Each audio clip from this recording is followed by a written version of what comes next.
Now we are into question number 7, and the question says write down 3 different factors of 20.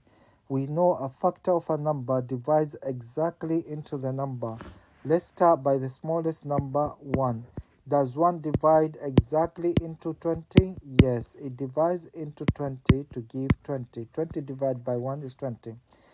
We move into the second number, which is 2.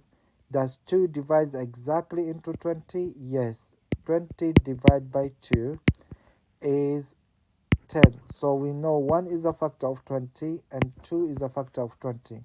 We move to the next number, which is 3. Does 3 divide exactly into 20? No. We move to the next number, which is 4. Does 4 divides exactly into 20? 20 divided by 4, yes, it gives 5. So we can see 4 is a factor of 20.